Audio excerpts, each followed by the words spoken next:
히브리서 11장 30절 말씀으로 우리가 함께 믿음으로 당신의 여리고를 무너뜨리라 하는 제목으로 함께 말씀을 나누고자 합니다. 여러분, 신앙생활 하면서 신앙생활이 쉽다 이렇게 느낀 적 있으세요? 아니면 신앙생활이 난 참 어려운 것 같아 이렇게 느끼신 적이 있으십니까? 언제 그런 걸 느끼시나요? 신앙생활이 쉽습니까? 옛날 유행어로 그때그때 달라요. 어쩔 땐 쉬운데 어쩔 땐 어려워요. CCC 선교회를 만든 빌 브라이트 목사님이 이런 말을 하셨습니다. 신앙생활은 어려운 것이 아니라 아예 불가능한 것이다.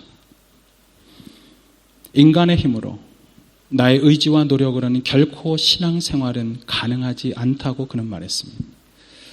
그러나 우리의 신앙생활은 내 힘이 아니라 하나님의 그 놀라우신 능력 안에서만, 하나님 안에서만 사실은 가능합니다. 다른 말로 하면 이것입니다. 내가 그리스도인다운 삶을 사는 것은 하나님의 도우심만으로만 가능하다는 것입니다. 우리는 때로 인생을 살면서 많은 어려움을 맞이하게 됩니다. 그러나 그때마다 우리에게 더 큰 과제는 뭐냐면 이 어려움의 순간을 그리스도인다운 신앙의 모습으로 극복할 수 있는가 하는 것입니다. 어떤 사람들은 그것을 포기해요. 야, 내가 교회 나가주면 다행인 줄 알아. 그런데 무슨 믿음으로 그걸 극복하는 걸, 그런 삶을 살아야 돼? 여러분, 우리는 그런 과제를 갖고 사는 사람. 그리스도인이라는 것은 그냥 단순히 먹고 마시고 사는 게 아니라 내 인생에서 만나는 수많은 어려움 앞에서 그 어려움에도 불구하고 믿음으로 그것을 극복해내는 그리스도인다운 삶을 살아내야 한다는 것입니다. 그러나 그것이 어렵습니다. 이제 이집트를 떠나서 홍해를 통과한 이스라엘 백성들이 광야를 지나갑니다. 광야길을 지나는데 너무 오랜 세월을 보냈습니다. 40년을 보냈습니다. 홍해를 지났던 그 광야의 1세대는 광야에서 죽음을 경험했습니다. 그리고 그들의 낳은 자녀들인 2세대가 드디어 약속의 땅 가나안으로 들어가기 시작합니다. 그들이 요단강을 건너서 처음 가나안 땅을 향하여 발걸음을 옮길 때 그들 앞에는 엄청나게 큰 성이 있었습니다. 그 성은 여리고성이었어요. 제가 대학생 사역할 때 우리 대학생들과 함께 북경에 간 적이 있습니다.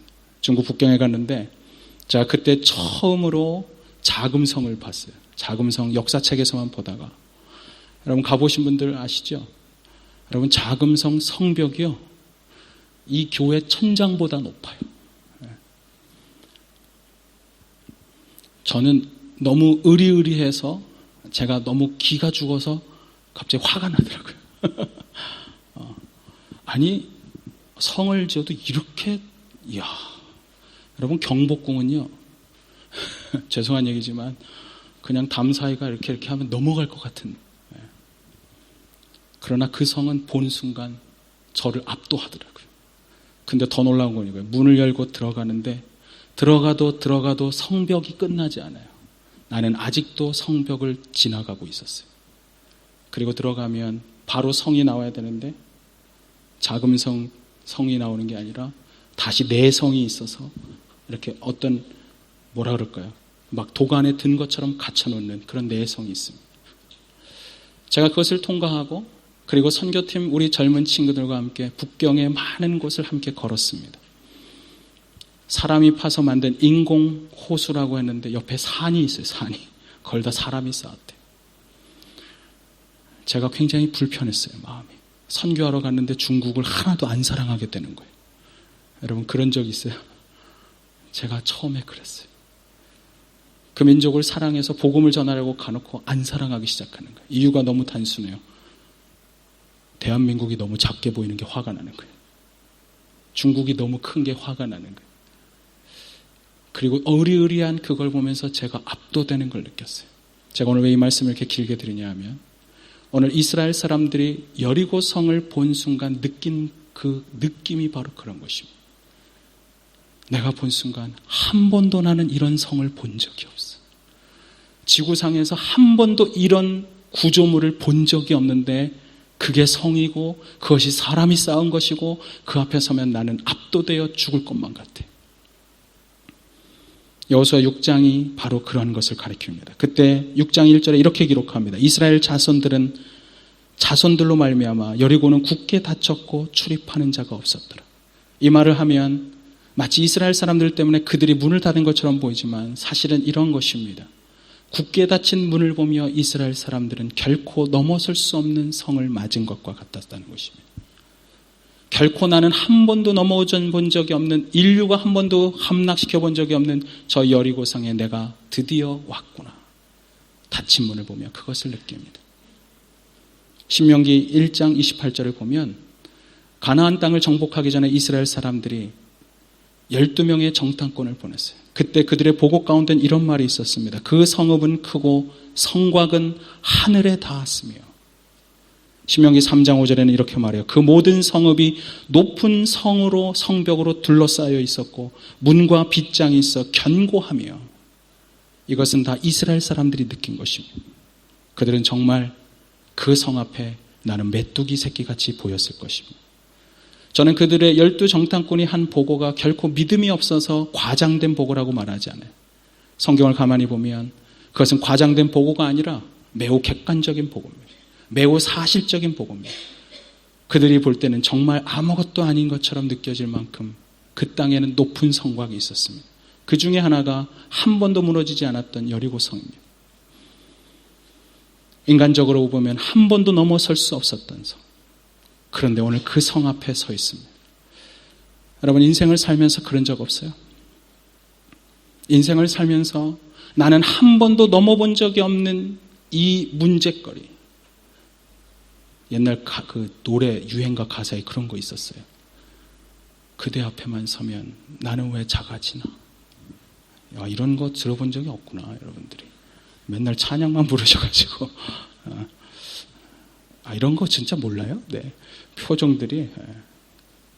그대 앞에만 서면 나는 왜 작아지나? 여러분, 저는요, 제가 어제도 우리 청지기 수련회에서 말씀했지만 저는 저희 아버지가 너무 무서웠어요. 심지어 이 정도였어요. 아버지가 대문을 여는 소리, 발걸음이 구두 소리만 나도 집안에 있는데 저는 떨었어요. 긴장했어요. 아버지랑 한 방에 있는 게 두려워서 머리를 빗어야 되는데 그 방에서 머리를 못 빗고 추운 겨울날 찬 마룻바닥 저 끝에 나가서 밖에서 떨면서 머리를 빗었어요. 그분 앞에 서면 밥을 먹다가도 체해요. 그러다 보니까 저에게 그런 게 생기는 거예요. 아버지 같은 사람을 만나면 일단 떨어요. 내가 작아지고 두려워지기 시작해요. 인간관계를 못해요. 저는 그것이 믿음이 있으면 극복되는 줄 알았어요. 그러나 신앙의 여정을 오래 거치면서 극복되기 시작했어요. 여러분, 인생을 살면서 그런 경험 없어요? 나는 한 번도 저것을 넘어본 적이 없어. 나는 저것만 보면 두려워.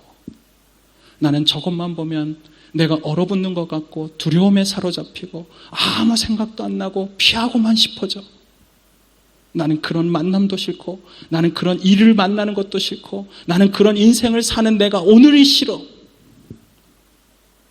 그것이 바로 내 인생에 내가 반드시 넘어서야 할 여리고성인 것입니다. 오늘 하나님께서는 약속의 땅을 가게 하시면서 그곳에서 첫 번째 넘어야 할 여리고성으로 그들 앞에 세우셨습니다. 이스라엘 백성들이 하나님의 약속의 땅에서 반드시 이루어야 될 그런 성취의 삶을 위해서는 한 번도 넘어본 적 없는 너의 여리고성을 너가 점령할 줄 알아야 한다고 오늘 그것을 우리에게 강조하는 것입니다. 인생은 전투입니다. 인생은 호락호락하지 않습니다. 인생이 쉽지 않습니다. 그러나 그런 인생 속에서 내가 쉽지 않은 인생을 살기 때문에 우리는 그 인생을 승리하려면 하나님이 필요한 것입니다. 그분의 도우심이 필요하고, 그래서 오늘 이스라엘 사람들은 그분의 도우심을 따라 여리고성을 무너뜨릴 수가 있었습니다. 그렇다면 우리가 살아가는 인생에서 한 번도 경험해보지 못한 승리, 그것만 보면 나를 떨게 하고 있는 그 여리고성을 넘게 하는 그 믿음은 무엇일까요? 이스라엘 사람들이, 이스라엘 백성들이 가졌던 믿음, 우리가 그 믿음을 통해 우리는 반드시 내 인생의 여리고성을 무너뜨릴 수가 있습니다. 첫 번째로 그 믿음은 하나님께 온전히 순종하는 믿음입니다. 우리 한번 따라해 볼까요? 온전한 순종. 네. 온전한 순종을 할 때 그때 우리는 우리의 인생의 여리고를 무너뜨릴 수가 있습니다. 자, 오늘 히브리서 11장 30절의 본문이 되는 곳이, 배경이 되는 곳이 여호수아입니다. 우리 함께 여호수아 6장 말씀을 한번 보겠습니다. 여호수아 6장 3절과 4절입니다. 우리 같이 한번 찾아서 함께 읽겠습니다. 시작. 너희 모든 군사는 그 성을 둘러 성 주위를 매일 한 번씩 돌되, 다시 좀 더 큰 소리로, 찾았는지 못 찾았는지 제가 너무 일찍 읽었나 봐요. 다시 3절과 4절 우리 큰 소리로 함께 읽겠습니다. 시작. 너희 모든 군사는 그 성을 둘러 성 주위를 매일 한 번씩 돌되 엿새 동안을 그리하라. 제사장 7은 7 양각 나팔을 잡고 언약궤 앞에서 나아갈 것이요 7날째 날에는 그 성을 7번 돌며 그 제사장들은 나팔을 불 것이며. 하나님의 명령이 뭐예요? 여리고 성을 점령하라 그러는데 여리고 성을 돌라는 것입니다. 어떻게 돌아요? 하루에 한 바퀴씩 매일 6번을 돕니다. 6일을 돕니다. 그리고 마지막 7째 날에는 7번을 돌라고 말해요. 여러분, 이게 말이 되는 소리예요? 지금 여리고 성에서 전투를 하려면 여러분 나아가서 싸워야지. 여러분, 정말 돌아버린 인간이 아니고서 어떻게 돌겠어요, 이게? 제 말이 이해가 되셨어요? 웃으라고 한 말인데 하나도 안 웃고. 여러분, 진짜 돈 인간이 아니고서 여리고성을 돌고 있겠어요? 이거 정말 돌아버리는 일 아닙니까? 그게 뭐 하는 거예요, 지금? 성을 점령하는데 왜 돌아? 돈 인간들만 도는 거예요, 이게. 제가 왜 이렇게 말하는 줄 아세요? 이것은 결코 있을 수 없는 명령이에요. 말도 안 되는 말이에요.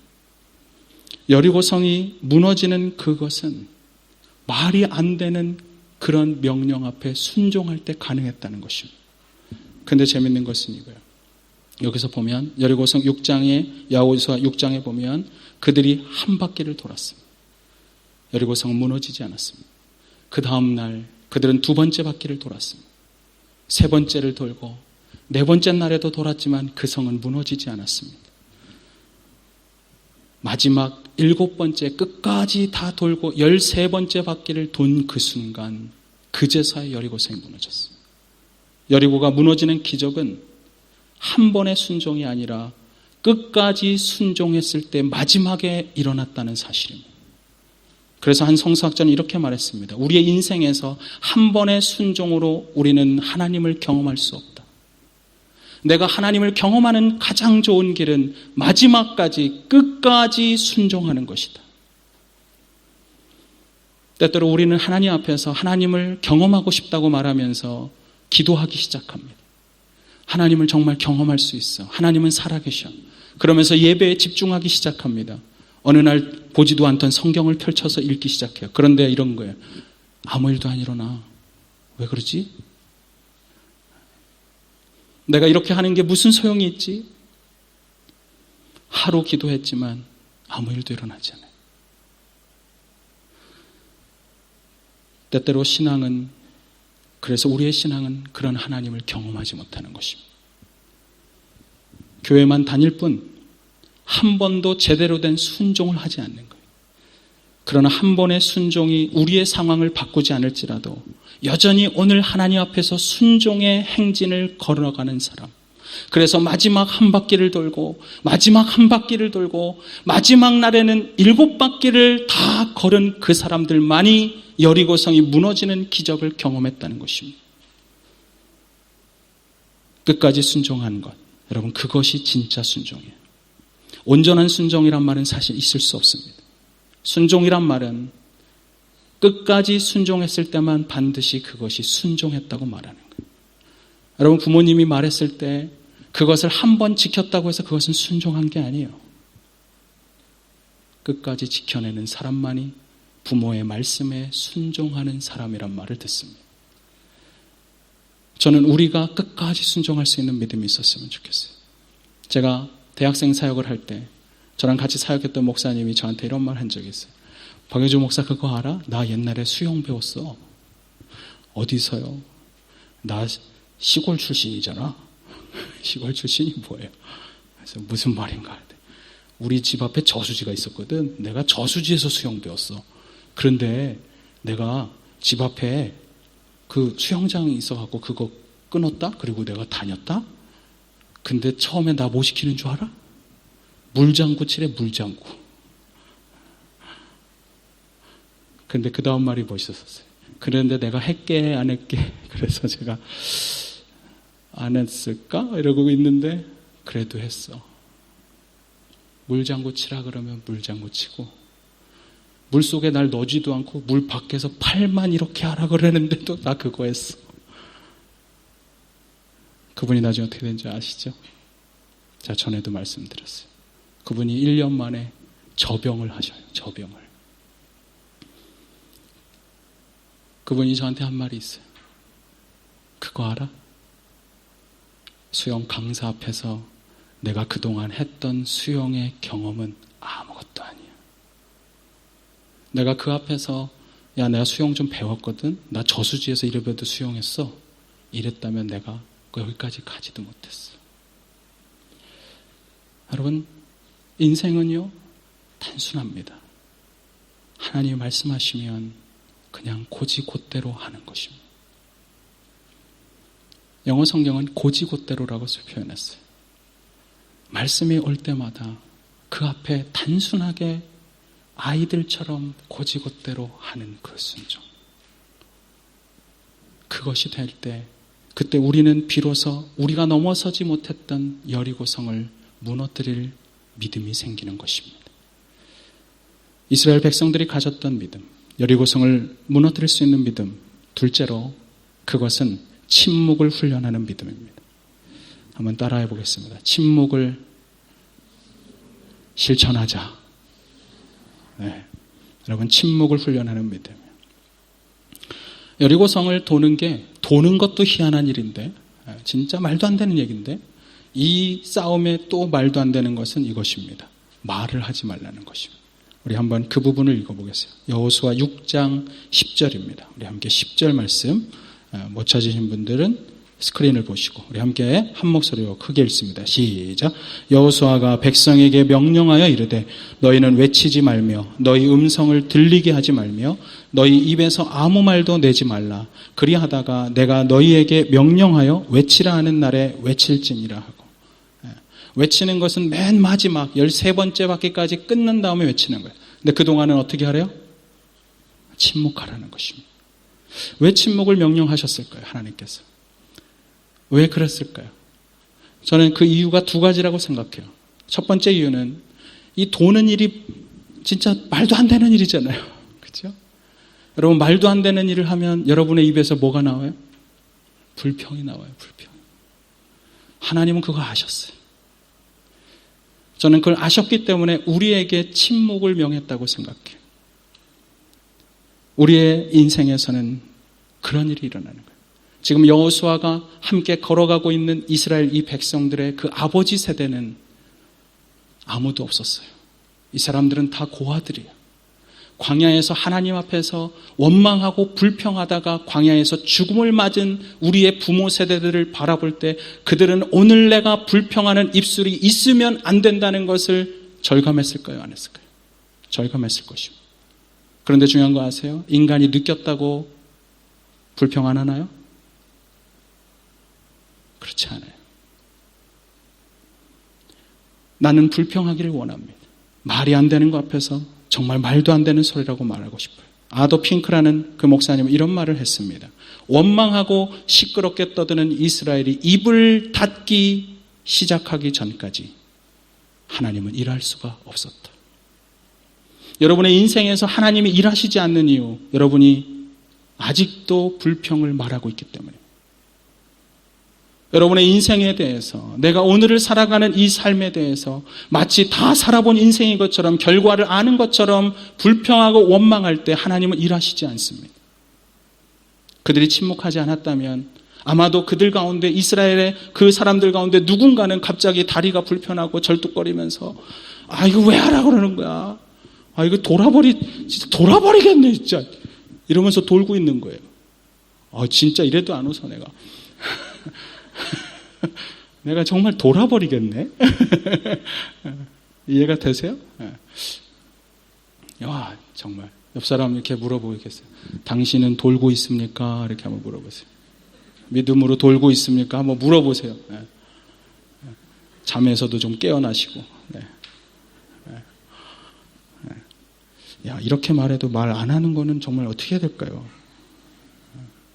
분명히 일대지에서 순종하라고 했는데. 여러분, 불평은요, 누구든 한 사람이 하기 시작하면 온 집안에, 온 모든 공동체에 그것은 흘러가게 돼 있어요. 불평을 많이 하는 공동체는 불평하는 한 사람 때문입니다.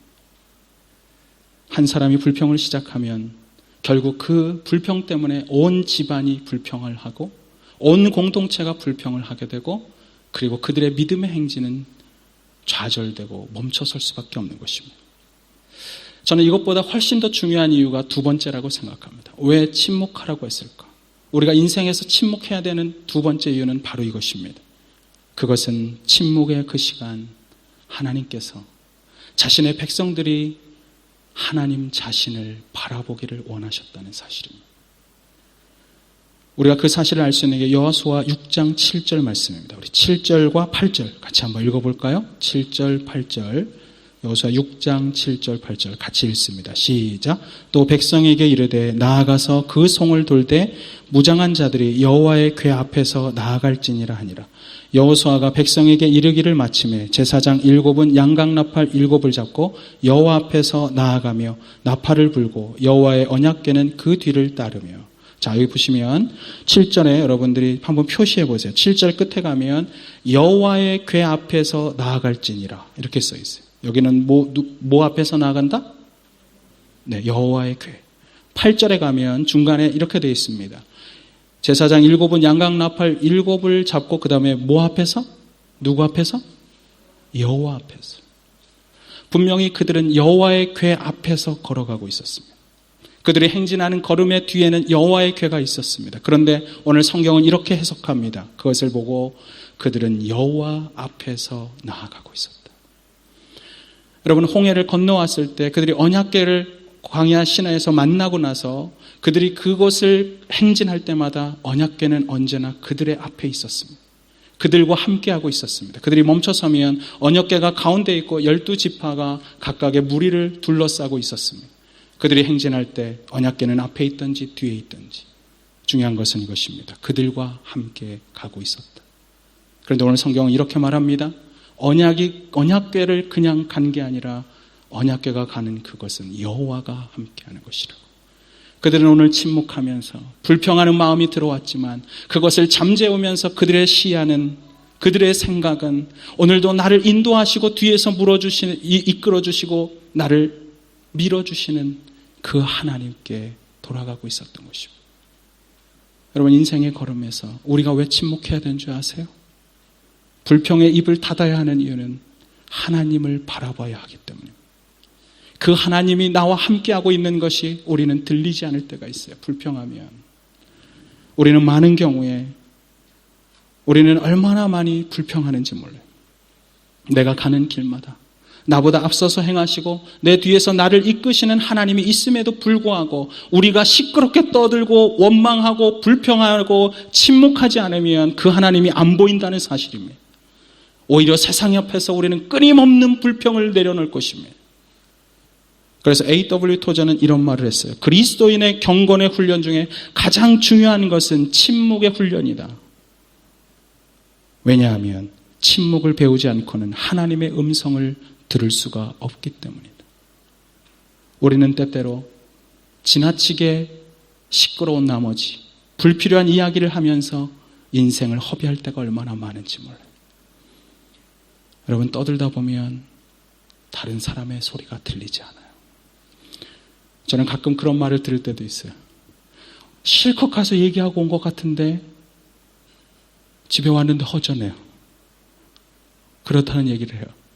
목사님, 어떤 모임을 가서는요, 분명히 말하고 얘기하고 온 것 같은데 속이 더 답답해요. 저는 우리의 목장교회가 그러지 않게 되길 바랍니다. 목장교회에서 여러분의 마음이 상대방에게 들려졌고, 그리고 상대방의 마음의 소리를 내가 들어주는 그런 장이어야 합니다. 우리는 때로는 너무 말을 많이 한 나머지 나는 말하고 온 것 같지만 하나도 듣지 않고 와요. 심지어 더 나아가서 하나님 앞에서 예배하고 찬양하고 기도하고 수없이 내뱉지만 하나님의 마음이 어디 있는지 듣지 않는 사람들이 얼마나 많은지 몰라요. 예배하는 이 시간에도 그분의 마음은 어디에 있는지, 그분이 나를 향해서 주시고자 하는 말씀이 어떤 것인지 전혀 귀 기울이지 않고 침묵하지 않고 아직도 떠들면서 인생의 걸음을 안타깝게 원망과 불평으로만 점철시키며 살아가는 인생이 얼마나 많습니까? 내 인생이 불평스럽고 원망스러운 이유는 내가 침묵하지 않기 때문입니다. 내가 인생을 살면서 자꾸만 좌절하고 원망 가운데 다른 사람을 비난하는 이유는 주님의 음성을 들으려는 나의 입이 닫혀져 있지 않기 때문입니다. 언제 귀를 열어보시겠어요? 오늘 예배하면서 여러분은 하나님께 귀를 기울이고 계십니까? 그분의 음성을 듣고 계십니까?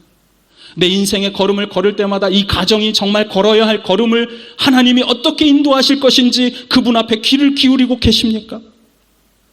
침묵해 보셨어요? 오늘 저는 여러분들이 하나님과도 소통할 뿐 아니라 좀 성도님들하고도 소통이 좀 됐으면 좋겠어요. 우리 옆 사람에게 이렇게 말해보고, 이제부터 우리 소통 좀 합시다.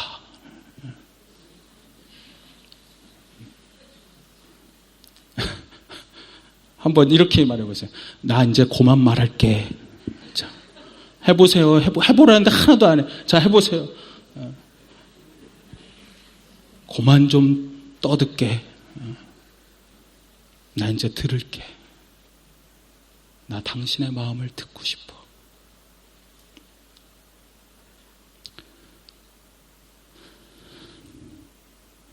얼마 전에 우리가 목자들의 모임이 있었습니다. 이제 3월이 되면 우리 작년 목장교회는 세계에서 4개의 목장교회가 한 그룹을 이루어서 함께 한 달에 한 번씩 모임을 할 것입니다. 예전에 연합목장이 있었지만 더 오랫동안 우리의 사랑이, 우리의 교제가 지속되게 하기 위해서 우리는 한 달에 한 번씩 모이는 모임을 계속 지속적으로 그 그룹과 함께 할 것입니다. 그 이유는 단순합니다. 아주 단순해. 서로의 생각을 듣자는 것입니다. 서로의 마음을 열고 서로가 함께 기도하기 위한 것입니다.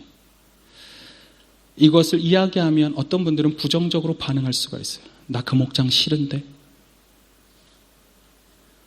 그런 분은 꼭 있어요. 제가 그런 분이 꼭 있을 거라고 생각해요. 그러나 이런 분도 꼭 있어요. 그렇지만 하나님이 거기서 일하시면 또 달라질 거야. 여러분, 우리의 목장교회가 달라져야 돼요.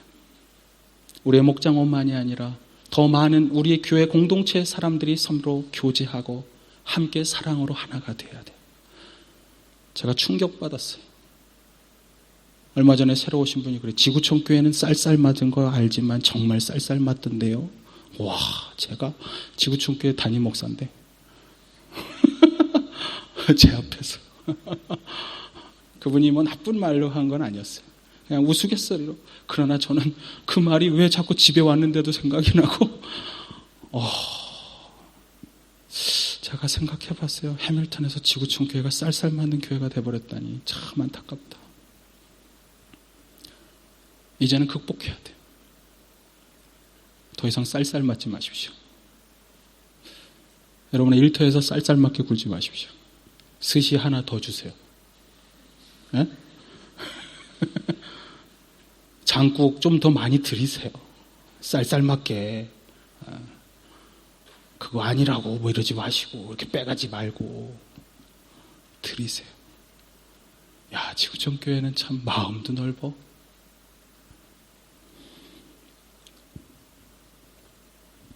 오늘 본문을 보면 여러분, 이스라엘 백성들이 함께 행진을 합니다. 여러분, 침묵하는데 재밌는 게요, 함께 하고 있어요. 왜 함께 할까요? 만약에 혼자 했다면 이 침묵의 훈련을 결코 그들은 감당할 수 없었을 것입니다. 그들이 그래도 함께 하니까 내가 걸으면서 발도 아프고 다리도 아프고 그리고 이렇게 도는 일이 진짜 돌아버리겠네. 이거 왜 돌아 진짜. 이런 마음이 막 올라오는데 어떻게 했겠어요? 옆 사람을 보고 나를 인도하시는 하나님의 임재를 보면서 그래도 묵묵히 걸어가는 다른 사람을 보며 그래 나도 걸어야지. 나도 말하지 말아야지. 여러분 그게 공동체가 주는 유익이에요. 내가 혼자 갈 수 없지만 나는 혼자 기도할 수 없지만 나는 혼자 하나님을 바라볼 수 있는 힘이 없지만 나와 함께 기도하고 나를 끌어주고 있고 그리고 묵묵히 하나님 앞에 믿음의 걸음을 걷는 공동체 한 사람 한 사람을 보며 다시 걸어야 될 힘을 얻는 것입니다. 여러분 목장교회에 소속하십시오. 목장교회 여러분들 다시 마음을 다해서 함께 참여하십시오. 그리고 힘들면 말씀하십시오. 하나님이 그곳에 함께 하시며 하나님의 임재를 경험케 할 때 우리의 공동체는 그 하나님 앞에서 정말 들어야 될 음성을 듣는 공동체. 세상이 말하고 있는 말의 평가를 그것에 의해서 흔들리지 않고 사람들이 말하는 것으로 나를 낮게 보는 것이 아니라 하나님이 주시는 오늘의 말씀 앞에 순종하면서 그 말씀에 귀 기울여 기쁨을 누리는 그런 공동체가 될 수 있다는 사실입니다. 여러분 부정적인 마음이 자꾸 들려고 하세요? 기억하십시오. 침묵은 하나님의 음성을 듣는 최고의 길인 것입니다.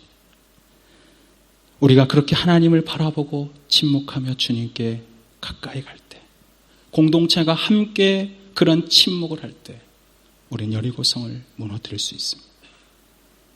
오늘부터 여러분께 부탁합니다. 여러분의 모임에서 불평하지 마십시오.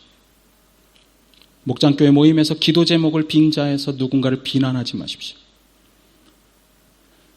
여러분들이 팀 사역을 하고 여러분들이 교사로 섬기고 여러분들이 환영하는 그런 팀에서 섬기면서 부정의 마음이 들거든 원망하는 마음 들거든 가라앉히세요. 입을 닫으세요. 집에서라도 말하지 마세요. 오늘부터 우리는 침묵의 믿음의 행진을 시작해야 합니다. 원망의 마음을 닫고 원망이 올라오려 하거든 불평이 올라오거든 오히려 그때마다 하나님 입 다물고 주님만 바라보는 것입니다. 그러면 하나님을 경험하게 될 것입니다. 아멘이세요? 옆 사람한테 말하세요. 특별히 배우자, 가족들한테 나 이제부터 입 다물고 살게. 자, 말하세요. 말하라고 그러는데 진짜 안 해. 하세요. 할 때까지 설교를 하지 않을까. 또 이렇게 말하면 있어요. 닥쳐 이러면 안 돼. 그러지 마시고. 닥치고 살아 이러지 말고. 자, 이스라엘이 여리고를 어떻게 무너뜨렸나? 우리 세 번째로 마지막 세 번째. 그것은 하나님을 향한 온전한 신뢰의 믿음을 가진 것입니다. 하나님을 온전히 신뢰하는 믿음. 그것이 여리고성을 무너뜨렸습니다. 자, 이 여리고성을 일곱째 날까지 13번의 바퀴를 다 돌았습니다. 마지막에 어떤 일이 일어났을까? 어떻게 했을까? 우리 20절입니다. 여호수아 6장 20절 우리 한번 같이 읽겠습니다. 시작. 이에 백성은 외치고 제사장들은 나팔을 불매 백성이 나팔 소리를 들을 때에 크게 소리질러 외치니 성벽이 무너져 내린지라 백성이 각기 앞에서 나아가 그 성에 들어가서 그 성을 점령하고. 자, 성벽이 언제 무너졌어요? 그들이 나팔 소리를 들을 때 크게 소리를 질러서 외쳤어요. 그랬더니 무너졌어요. 다시 한번 물어봐요. 여러분 이스라엘 백성들이 성벽이 무너지는 것을 보면서 와 하고 함성을 질렀습니까? 아니면 와 함성을 지르니까 성벽이 무너졌습니까? 두 번째죠. 그죠? 한 성서학자는 그래서 이렇게 말을 했습니다. 마지막 날, 마지막 13번째 바퀴가 끝난 날 이스라엘 백성들이 최후의 함성을 외치는 그 순간 그들은 와 하면서 이런 믿음의 고백을 던졌다. 하나님, 저는 지금까지 주님의 말씀대로 순종했습니다. 이제는 하나님의 때입니다. It's your turn. 주님이 일하실 때입니다. 하나님이 행하실 때입니다. 저는 순종했사오니 이제 하나님이 일하시사 하나님의 능력을 나타내 주옵소서. 이 믿음의 함성과 믿음의 외침이 던져졌을 때 여리고 성벽은 무너졌다. 다시 말하면 이스라엘의 외침이 성을 무너뜨린 것이 아니라 그들이 던졌던 믿음의 외침이 성을 무너뜨리겠다는 사실입니다. 오늘 본문은 그래서 히브리서는 이렇게 이야기합니다. 믿음으로 7일 동안 여리고를 돌았으니 성이 무너졌다. 이 성을 무너뜨린 것은 바로 믿음이었던 것입니다. 믿음의 함성을 내지를 수 있었던 사람들, 믿음의 고백을 던질 수 있었던 사람, 말도 안 되는 이야기, 성 주변을 돌면은 성을 점령할 수 있다는 말도 안 되는 하나님의 음성을 들었지만 그럼에도 불구하고 하나님의 뜻은 나보다 더 높고 그분의 지혜는 나보다 더 높으니 나는 그저 순종합니다. 그리고 조용히 침묵하며 불평의 소리를 잠재우고 돌았던 그들이 마지막에 하나님, 이제 하나님이 일하실 때예요. 하나님, 저는 이렇게 행했어요. 이제 주님의 일하심을 보고 싶습니다. 그 믿음의 고백을 던진 순간 그들은 마침내 여리고성이 무너지는 놀라운 기적을 경험했다는 사실입니다. 신앙생활은 생각해보면 믿음으로 시작해요. 오늘 이 행진은 믿음의 행진이에요. 그들이 처음 하나님의 말씀을 들었을 때에도 말이 안 되는 믿음, 그런 소리였지만 그는 믿음으로 행진을 시작했습니다. 그리고 마침내 믿음으로 승리의 함성을 지를 수가 있었습니다. 그들은 믿음으로 시작했고 믿음으로 인생을 완결하는 법을 여기서 배운 것입니다. 신앙생활은 믿음으로 시작하는 것입니다. 예수 그리스도께서 나를 위하여 십자가에 달려 돌아가신 그 예수 그리스도의 십자가를 향한 믿음으로 우리는 새롭게 태어났고 그리고 우리는 믿음의 삶을 시작해요. 그런데 중요한 것은 이것입니다. 지금도 우리는 믿음의 길을 걸어야 한다는 것입니다. 이제 몇 바퀴만 더 돌면 하나님이 일하실 것입니다. 조금만 더 참고 불평하지 않고 침묵하면서 하나님만을 바라보고 믿음의 걸음을 뚜벅뚜벅 한 걸음씩 오늘 걸어가는 그 순간, 지금은 아무 일이 없는 것 같지만 마침내 13바퀴를 다 돈 그 순간 하나님은 일하시기 시작합니다. 여러분의 인생에서 하나님 경험하고 싶으세요? 정말 하나님이 없으면 안 되는 그런 난관을 맞이하고 있으세요? 그러면 어떻게 해야 돼요? 오늘 믿음으로 하나님 앞에 나아가야 하는 것입니다. 하나님, 조금만 더 걷겠습니다. 나는 온전히 순종하여 오늘도 믿음으로 나아갑니다. 이 믿음의 고백을 가지고 여러분의 삶에서 하나님만이 주실 수 있는 참된 승리를 경험하는 그런 놀라운 믿음의 행진을 하게 되기를 주님의 이름으로 축원합니다. 우리 함께 기도하시겠습니다.